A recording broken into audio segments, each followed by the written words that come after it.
Hello and a warm welcome. You're watching Tracking COVID-19. I'm Anil Thomas. Lockdown 4.0 and day 2 of it with some relaxations and some precautions. This is our special half-an-hour show in which we tell you all the developments on the pandemic. We get you inputs about steps taken by the administration, inputs by our correspondents, global developments and experts' advice. All packed together in the next 30 minutes. Let's begin with the top updates. A number of activities permitted to be started in the national capital, Delhi, from today. Markets can open on odd, even basis, while taxis and cabs will be allowed to ply with safeguards.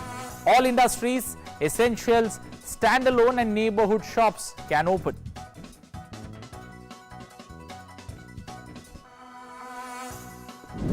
Uttar Pradesh extends lockdown till May 31st and issues new guidelines.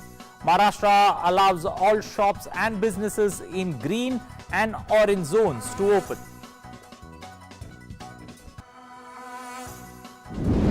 Indian Railways take over 18.5 lakh migrant workers to their hometown through over 1,400 Shramik special trains. Stranded Indians continue to be brought back from other countries under the second phase of OneDayBharat mission. Flight from Doha lands in Kochi, flights from Dhaka, Manila, among others, to bring back citizens today. In India, COVID-19 recovery rate improves to 38.73% with 39,173 people cured and discharged. Number of active cases stand at 58,802. Death due to COVID-19 stands at 3,163. Confirmed cases per lakh population in the country stand at 7.1 in contrast to 60 for the rest of the world. Global tally of confirmed COVID-19 cases crossed 48 lakh mark with over 3,18,000 deaths. In terms of number of deaths, the United States was hit with over 90,000 deaths. Many European countries, including Spain and Italy, relaxed lockdown as conditions improve. Well, now for the stories in detail, but starting first up, let's move to the super cyclone story. Cabinet Secretary to chair the meeting of the National Crisis Monitoring Committee at 12 noon today. Apart from readiness of NDRF and Defence Forces, Power and Telecommunication departments directed to be ready with emergency response. Joining live with more updates on that story is Sudhakar Das, our correspondent, tracking that for us. Sudhakar, good morning. Sudhakar, give us the sense of this particular meeting and how challenging is the role. You know, we spoke to the NDRF DG a little while ago. He spoke about the challenges with regards to this particular evacuation and handling this particular super cyclone, especially in the states of Odisha and West Bengal. What's this meeting and what are the important things that are going to be deliberated upon? जी देखिए अनिल, 12 बजे ये बैठक cabinet सचिव ने बुलाई है national crisis management committee की, और ये बेहद ही महत्वपूर्ण बैठक है क्योंकि इस बैठक में न सिर्फ केंद्र के जो तमाम अधिकारी जो डिजास्टर से प्रबंधन से जुड़े हुए हैं, चाहे गृह सचिव हो, चाहे एनडीआरएफ डीजी हो, आईएमडी डीजी हो, डिफेंस सेक्रेटरी हो, तमाम लोग इस बैठक में शिरकत करेंगे, बल्कि उड़ीसा के जो डिजास्टर मैनेजमेंट से जुड़े लोग हैं, चीफ सेक्रेटरी, प्रिंसिपल सेक्रेटरी, ऐसे तमाम लोग जुड़ेंगे। तो एक तरह से फिर से आकलन किया जाएगा जो मौजूदा स्थिति है पिछले 12 घंटों में। कल हमको पता है, कल अनिल 2 बार एनसीएमसी की बैठक बुलाई थी कैबिनेट सचिव ने, और ये आज एक कह सकते हैं कि पिछले 24 घंटों के भीतर ये एक तरह से तीसरी बैठक है, और बहुत महत्वपूर्ण इसलिए भी ये बैठक है कि न सिर्फ जो तैयारियां हैं फोर्सेस की, खासतौर से जो ग्राउंड पर हैं, चाहे एनडीआरएफ की बात की जाए या स्टेट डिजास्टर रिस्पांस फोर्सेस की बात की जाए, उसकी समीक्षा की जाए, बल्कि इमरजेंसी में जो जरूरतें पड़ सकती है, क्योंकि डिफेंस फोर्सेस चाहे आर्मी हो, नेवी हो, इंडियन एयरफोर्स को हो, उनको भी इमरजेंसी में रखा गया है, स्टैंड बाय पर तैयार रहने के लिए कहा गया है, तो वो काफी महत्वपूर्ण रहेगा। और एक तरह से अभी भी प्रायोरिटी यही है कि जो तटवर्ती इलाके हैं, 6-7 जिले जिसमें उड़ीसा के हैं, 6 जिले पश्चिम बंगाल के हैं, उनको सुरक्षित स्थानों पर पहुंचाया जाए। उड़ीसा में बताया जा रहा है कि करीब 11 लाख लोगों को सुरक्षित स्थानों पर पहुंचाना है। पश्चिम बंगाल में भी ऐसे लोगों की खासी संख्या है। तो कैबिनेट सचिव एक तरह से फिर से निर्देश देंगे कि जो इवैक्यूएशन प्रोसेस है उसको हर हाल में आज शाम तक कंप्लीट कर लिया जाए, क्योंकि जो मौसम का अनुमान है, जो लेटेस्ट अपडेट वेदर अपडेट दिया गया है उसके मुताबिक सुपर साइक्लोन जो जब तट से टकराएगा तो वो एक्सट्रीमली सीवियर कैटेगरी में रहेगा। लेकिन एक्सट्रीमली सीवियर कैटेगरी का भी मतलब है कि करीब 190-200 किलोमीटर तक की हवाएं चल सकती है और ये एक बहुत तरह कह सकते हैं कि बहुत खतरनाक तूफान होगा, बहुत खतरनाक उसका असर हो सकता है, खास तौर से जो टेम्पररी कच्चे स्ट्रक्चर्स हैं। तो इस लिहाज से जो सारे प्रिकॉशंस बरतने की जरूरत है, जो चीजें डेंजरस हो सकती हैं उन चीजों से लोगों को दूर रखने की जरूरत है। इसके अलावा इस बात का भी आकलन कैबिनेट सेक्रेटरी करेंगे, क्योंकि आशंका ये है कि काफी मात्रा में जो पावर लाइंस है, ट्रांसमिशन लाइंस है, टेलीकम्युनिकेशन लाइंस है, इन सब पर काफी असर पड़ सकता है। तो जो तमाम विभाग हैं उनको अपनी तैयारियों के साथ सजग रहने के लिए कहा गया है कि तूफान के तुरंत बाद नॉर्मलसी रिटर्न हो, इसके लिए ये तमाम चीजों को रिस्टोर करना बहुत जरूरी होगा। तो उस लिहाज से भी ये काफी महत्वपूर्ण है और एक तरह से कह सकते हैं कि 12 घंटे के बाद फिर से एक बार आकलन किया जाएगा पूरी स्थिति का। तो 12 बजे ये बैठक होने वाली है और न सिर्फ ओडिशा बल्कि पश्चिम बंगाल के भी अधिकारी और बाकी केंद्र के सभी अधिकारी जो आपदा प्रबंधन से जुड़े हैं इस बैठक में शिरकत करेंगे। Okay, we'll leave it there. Thank you and appreciate you joining us with those inputs there on that particular story at 12 p.m. Important meeting taking stock of the situation there when it comes to tackling the super cyclone. Well, moving now, coming back to COVID-19 and tracking COVID-19, let's first take stock of the developments there in India in Ground Zero.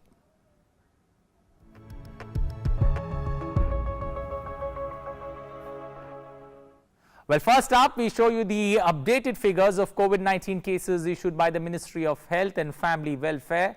The active cases in the country stand at 58,802. The number of people that have been discharged, that have been cured, stand at 39,173, while the number of fatalities stand at 3,163. Well, when it comes to state specific, Maharashtra still continues to be the epicenter of this particular pandemic. Maharashtra affected with 35,058 confirmed cases. Gujarat and Tamil Nadu crossing the 10,000 mark, reaching 11,745 for Gujarat, 11,760 for Tamil Nadu. Delhi with 10,054 reported cases there, making that top four states that have been severely affected by COVID-19. Well, the Health Ministry on Monday issued guidelines on preventive and response measures to contain the spread of COVID-19 in workplace settings. According to the latest guidelines, any staff reportedly suffering from a flu-like illness should not attend office and seek medical advice from the local health authorities. Such persons, if diagnosed as a suspect or a confirmed case of COVID-19, should immediately inform the office authorities. Any staff requesting home quarantine based on the containment zone activities in the residential areas should be permitted to work from home. The guidelines also stated that the DOPT guidelines with respect to organizing meetings, coordinating visitors shall be followed to the T.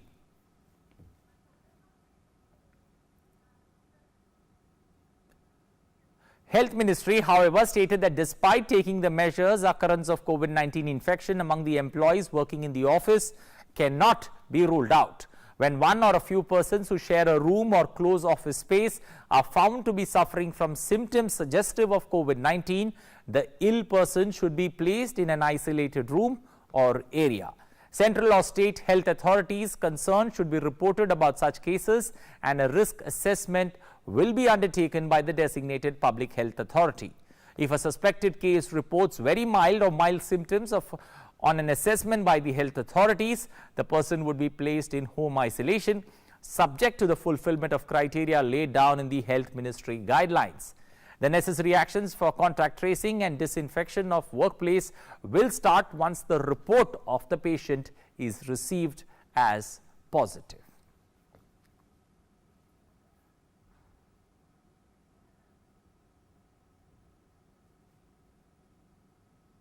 Moving on, states have started announcing the relaxed restrictions under lockdown 4.0.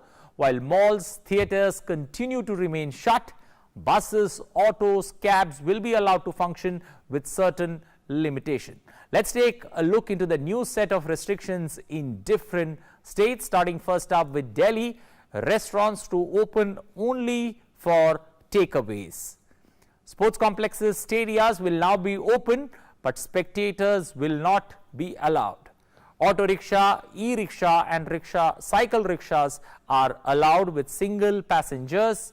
Cabs are allowed with 2 passengers, while maxi cab are allowed to operate with 5 passengers. Buses can operate with not more than 20 passengers on board. The passengers will be screened at the bus stop before boarding. Shops in markets will open on an odd and even basis. That's very important. The shops in the markets will open on an odd and even basis. Those things that were already shut, malls, cinemas, theatres, to remain shut.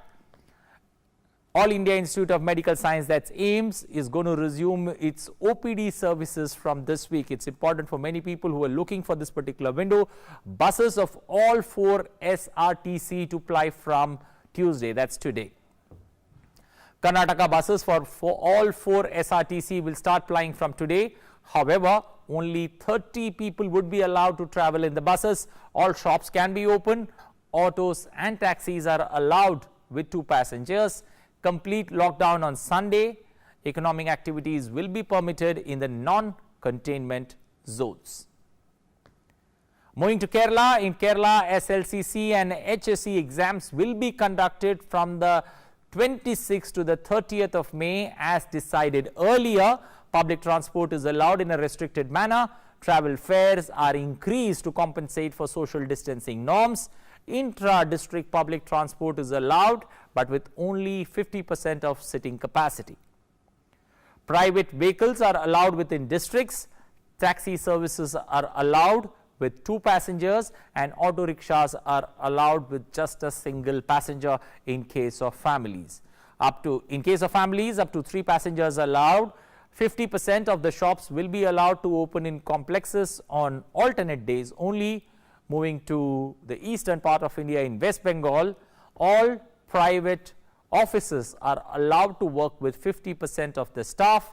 Offices in malls can also open. Inter-district buses will be allowed from 21st of May. Auto rickshaws will be allowed from the 27th of this month. Only 2 people will be allowed in autos, while beauty parlors and salons can open, and all equipments that they used must be sanitized. Moving to Assam, all offices have allowed or have been given the permission to function with full strength. Standalone shops can now be open on all days. All inter and intra-district buses can ply with 50% of capacity. Autos, cycle rickshaws, cabs and taxis will ply with only 2 passengers. Private cars are allowed to have only 2 passengers. However, there has been no relaxation in the containment zones. Moving to OneDayBharat Part 2. Stranded Indians continue to fly back to the comfort of their homeland through the OneDayBharat mission. The latest special flight to arrive with Indians was from Doha to Kozhikode in Kerala. Special flight IX374 was carrying around 180 passengers from Doha, and it landed in Kozhikode airport. Special flight IX0452 from Abu Dhabi also brought back 173 Indians and 2 infants to the state of Kerala and Kochi airport. The passengers included 21 persons with medical emergencies, 41 pregnant women, 79 persons who had lost their jobs, and 19 stranded tourists. This is the 4th flight to Cochin during the 2nd phase of OneDayBharat mission. 2 passengers who showed COVID-19 symptoms were moved to COVID-19 dedicated hospitals.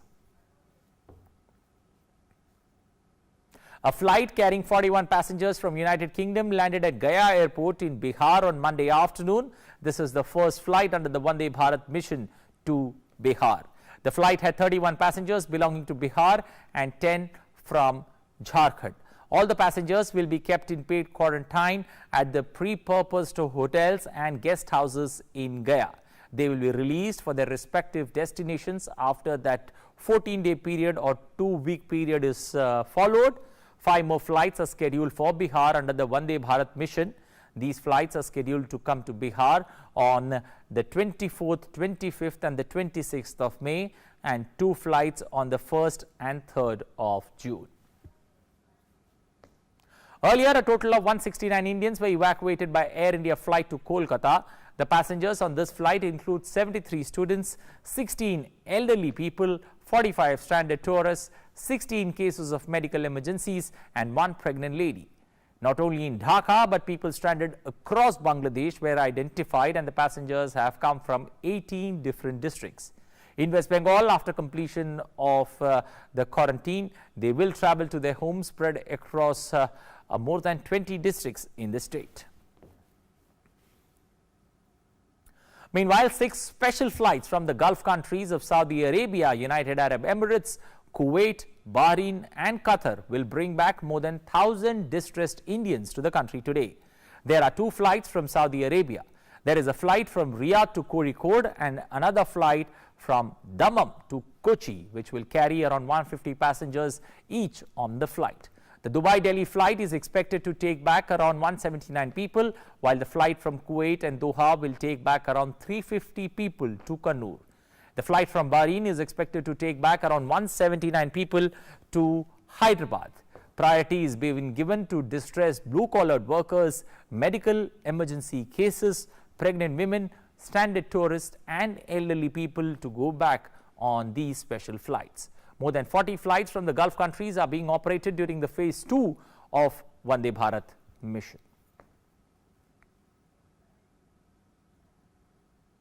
The evacuation flight to Srinagar from Dhaka will be leaving today around 11 a.m.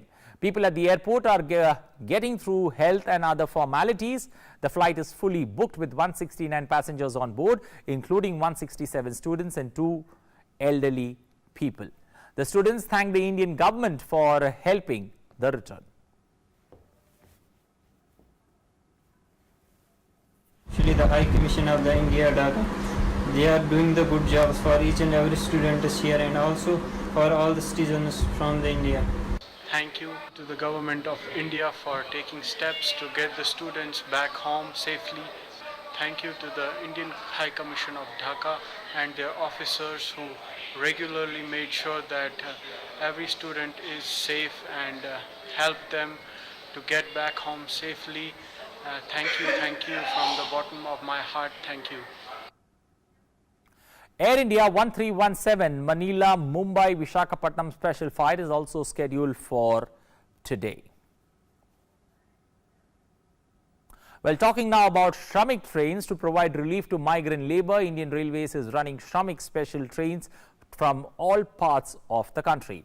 More than 1,400 Shramik special trains have operated so far. Since May 1st, around 18.5 lakh migrants have been ferried home.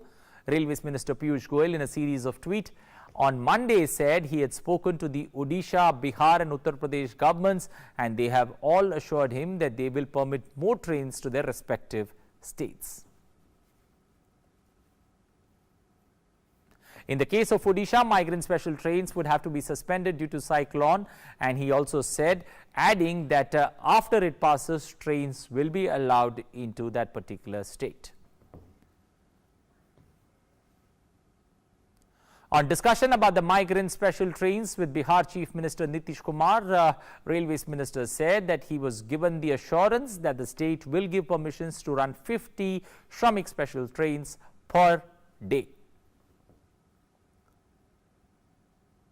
Union Railways Minister Piyush Goyal also held discussions with the Uttar Pradesh Chief Minister Yogi Adityanath. He expressed happiness that Yogi Adityanath has approved doubling of the number of Shramik special trains for the state. The Chief Minister is very serious about ferrying migrant workers of the state to their respective homes safely.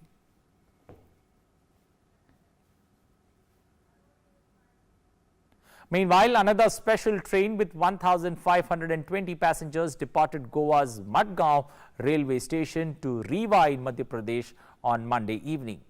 Another train with 1,290 passengers left Goa's Karmali railway station to Haridwar in Uttarakhand also on Monday. Shramik special trains departed from Mumbai on Monday evening carrying 1,342 persons of Tripura who were stranded in Maharashtra. Well, time now to take a look at some fake news that get busted by the PIP fact-check handle. Coronavirus outbreak in the country. The government has been stern in busting the circulation of fake news among public. One such viral video showing a woman traveling between train bogies with a baby states she is one of the many migrants who are traveling to their native homes in such a condition. The video has been busted by the Press Information Bureau. It has been verified and the video turned out to be fake. It dates back to 2016 and is from Bangladesh and not from India. Well, time now to take a look at some updates that inspire hope and positivity in tackling COVID-19 outbreak.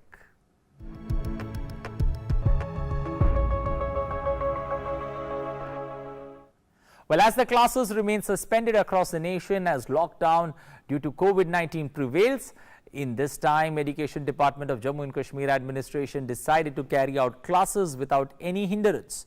In the Union Territory's Kathua district, the department has initiated online classes in government-run schools to continue the study amid the lockdown.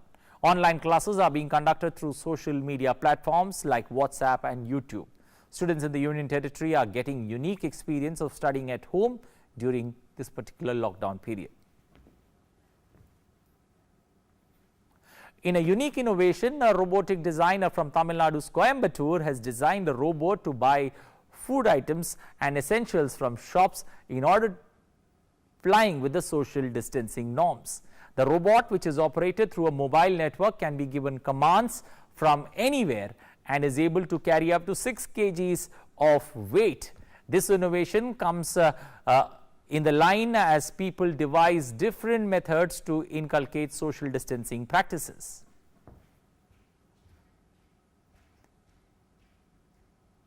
In Bihar's Patna, folk artists are busy making reusable face masks with Madhubani and Manjusha paintings done on them.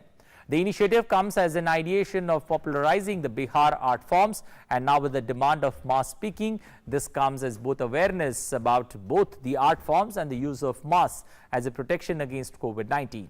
The cotton masks are being supplied in the market at the price of 80 to 100 rupees per mask. Well, let's now quickly scan through the developments from across the globe in World Wrap.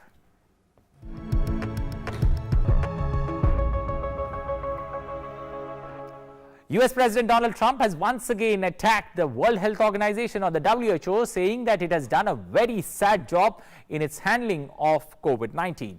He also said that he would issue a statement about WHO in the near future while considering slashing or cancelling US support.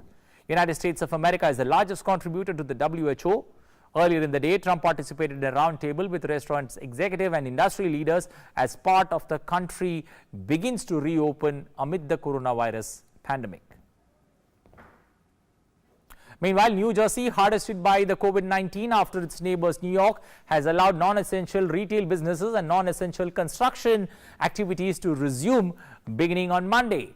A region in the western corner of New York that includes Niagara Falls will become the 6th region in the state to start reopening from today after clearing a final hurdle related to contact tracing for the novel COVID-19 virus. 5 regions across a large swath of central and upstate New York were given the green light to start the first phase of reopening on Friday after meeting 7 criteria focused on keeping hospitalizations and infections at a manageable rate. New York has accounted for 1/3 of the nearly 90,000 Americans who have died from COVID-19. Over 15,06,000 people are confirmed to be infected, while over 2,83,000 people have recovered from COVID-19. World Health Organization chief has said that an independent evaluation of the global COVID-19 response would be launched as soon as possible, and China backed such a review. Director General Tedros made his promise during a virtual meeting of the WHO's decision-making body, the World Health Assembly, at which Chinese President Xi Jinping defended his country's own handling of the crisis.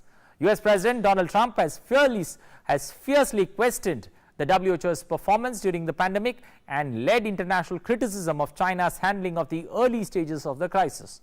Tedros, who has always promised a post-pandemic review, said it would come at the earliest appropriate moment and provide recommendations for future preparedness. The global tally of confirmed COVID-19 cases crossed 48 lakh today, with over 3,18,000 deaths being reported. Britain, meanwhile, lauded the ease of drive-through appointments at testing units as the government expanded its testing scheme to allow anyone aged over 5 with COVID-19 symptoms to book a test to see if they have the virus. Londoners arriving at the test facility said that the process from booking a test to receiving one was quick and efficient. Britain's coronavirus test and trace app continues to be trialled on the Isle of Wight, seen as the key to easing restrictions on movement that has paralyzed economies. An expanded testing program and track and trace system are key parts of Britain's plan to move back to normality after a viral outbreak. Death toll in United Kingdom reached 34,796 reported cases. Brazil's hospitals are nearing capacity as the Latin American nation becomes ground zero in the region for a number of COVID-19 cases. Brazil now has 2,45,000 cases of COVID-19, the fourth highest in the world, surpassing Spain and Italy. The global distinction is likely to pile pressure on President Jair Bolsonaro, who has been fiercely critical of the orders by many of Brazil's state governors for strict social isolation and quarantine to combat the spread of the virus, including the closure of schools, shops and restaurants. As the COVID-19 pandemic takes its toll on people's life, imposing social distancing measures that keep families and friends apart, some Brazilians see the adoption of abundant pets as a way to appease anxiety and cope with COVID-19 emotional wreckage. Brazil so far has registered 16,853 deaths with 2,45,000 reported COVID-19 positive cases.